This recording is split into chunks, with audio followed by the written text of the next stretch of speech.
ஹரஹர நம பார்வதி பதஜே ஹரஹர மகாதேவ. தென்னாருடைய சிவனை போற்றி, எந்நாட்டவர்க்கும் இறைவா போற்றி. மண்ணுலகத்தினில் பிறவி மாசற, எண்ணிய பொருளெல்லாம் எளிதில் முற்றுற, கண்ணுதல் உடையதோர் களிற்று மாமுகப் பன்னவன் மலரடி பணிந்து போற்றுவாம்.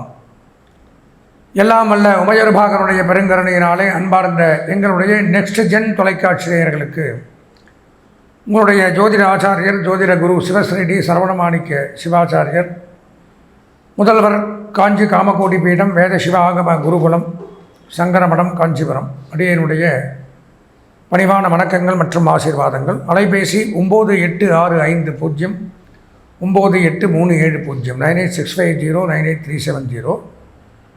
நாம் நமது நெக்ஸ்ட் ஜென் தொலைக்காட்சியின் வாயிலாக காண இருக்கக்கூடிய இந்த பதிவு அப்படின்னு பார்த்தா நிறையா பார்க்குறோம். நிறையா விஷயங்கள் ஒவ்வொன்றும், அதாவது கேப் இல்லாமல் ஒரு விஷயங்களை கொடுக்கக்கூடிய ஒரு தொலைக்காட்சின்னா நெக்ஸ்ட் ஜென்னாக தான் இருக்குது.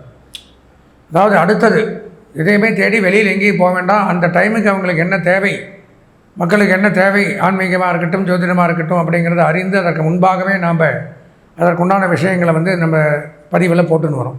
அப்படி இருக்கும் பொழுது இப்போ பார்க்குறது அப்படின்னா மாத ராசி பலன்கள். நான் ஒரு தடவையும் சொல்கிறேன், மாத ராசி பலன்கள் அப்படிங்கிற தலைப்பில் என்னென்ன கிரகங்கள் எங்கெங்கெல்லாம் பயிற்சியாக, ஒவ்வொரு மாதத்திற்கும் ஒரு 5 கிரகங்கள் பயிற்சியாகும். எப்படியும் சூரியன் சுக்கிரன் செவ்வாய் புதன் இந்த மாதிரி கிரகங்கள் பயிற்சியாகும்.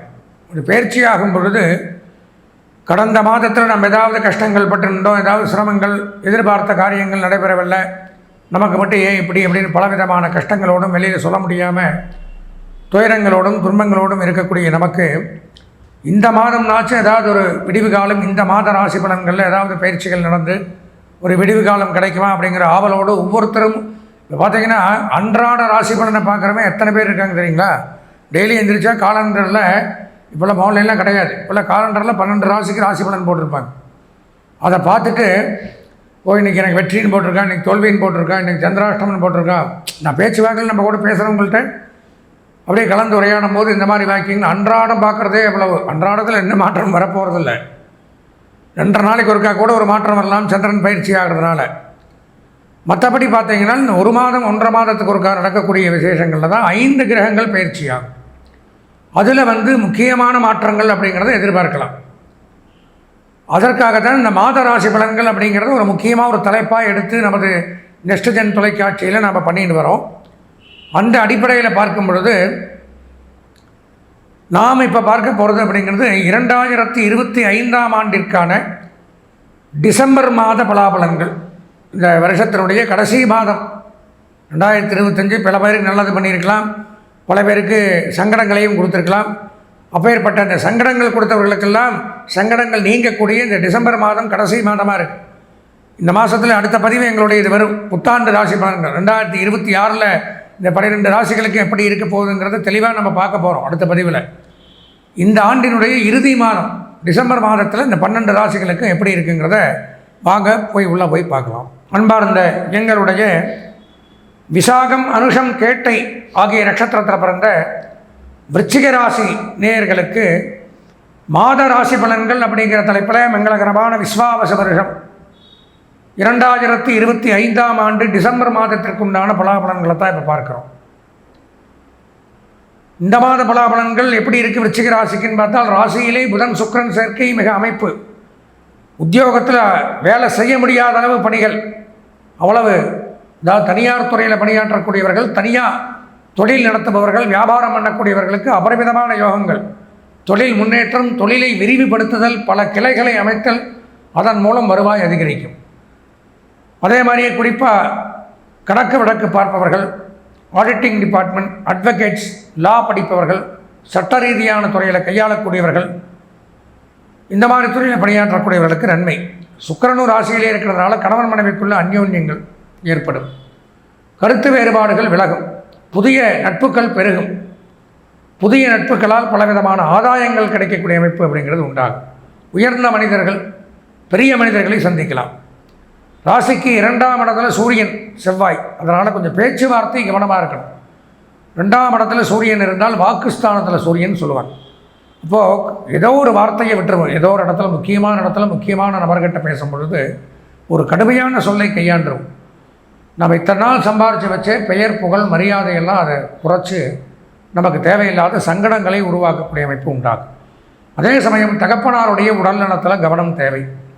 தகப்பனாருக்கு ஏதாவது உடல்நலக் கோளாறு, ஹிருதய சம்பந்தமான நோய், அறுவை சிகிச்சை, இந்த மாதிரியெல்லாம் நடக்கக்கூடிய அமைப்பு ஏற்படும். பூமி மனை வீடு வாங்கலாம் புதிதாக. விவசாயிகளுக்கு பெரும் செல்வம் ஏற்படும். நிலத்தடி நீர் அகழ்வாராய்ச்சி, நெடுஞ்சாலை பணியாளர்கள், கட்டுமான பணியாளர்கள், தொல்லியல் துறை ஆராய்ச்சியாளர்கள், விஞ்ஞானிகள், இவர்களுக்கு சிறப்பு நன்மைகள் கூடுதலாக நடக்கும். 4ஆம் இடத்துல சனி ராகு, கொஞ்சம் எச்சரிக்கை தேவை. விருச்சிக ராசி நேயர்கள் அவசியம் ஒரு முறை இந்த பதிவை பார்த்துட்டு சொந்த ஜாதகத்தை கண்டிப்பாக பார்க்கணும். ஏன்னா சில கிரகங்கள் அனுகூலமாக இல்லை. அதனால் சொந்த ஜாதகத்தில் ஏதாவது அனுகூலமாக இருக்கான்னு பார்க்கணும். இந்த 4ஆம் இடம் அப்படிங்கிறது அர்த்தாஷ்டமம் அப்படிம்போம். அர்த்தாஷ்டமத்தில் சனி ராகு சேர்க்கை அப்படிங்கும் பொழுது ஒரு நன்மை கொடுக்காது. ஒரு கெட்ட பெயர், அசிங்கம், அவமானம், கேவலம், இடமாற்றம், தொழில் மாற்றம், வேலை மாற்றம், விரோதங்கள், பகை, அலைச்சல், துன்பம், துயரம், வேதனை, சங்கடங்கள், மன உளைச்சல், பொருளாதார விரயங்கள், கஷ்ட நஷ்டங்கள், மருத்துவ செலவுகள், வீட்டில் யாரோ ஒருத்தருக்கு இந்த மாதிரியெல்லாம் ஏற்படுத்தக்கூடிய அமைப்பு உண்டாகுது. 5ஆம் இடத்துல ஒன்றுமில்லை, 6, 7, 8 சுத்தம், 8ஆம் இடத்துல குரு பகவான், 8ஆம் இடத்துல இருந்த குரு பகவான் வக்கரகதியாகி 9ஆம் இடத்திற்கு வந்திருக்கார். மிகச்சிறப்பு. அது யோகம், லாபம், அதிர்ஷ்டம், கீர்த்தி, புகழ், திடீர் யோகங்கள் ஏற்படும். எதிர்பாராத நன்மைகளுக்கு பேர் தான் யோகம்.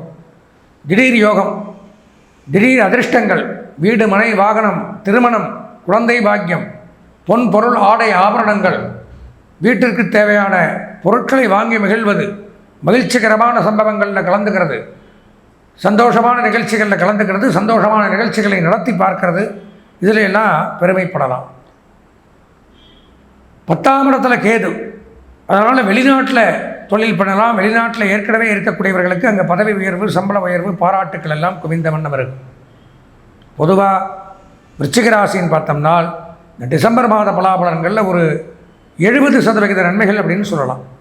இந்த மாதம் அதிர்ஷ்டமான வண்ணம் மஞ்சள், சிவப்பு. அனுகூலமான திசை கிழக்கு மேற்கு. அதிர்ஷ்டமான எண் 6, 3.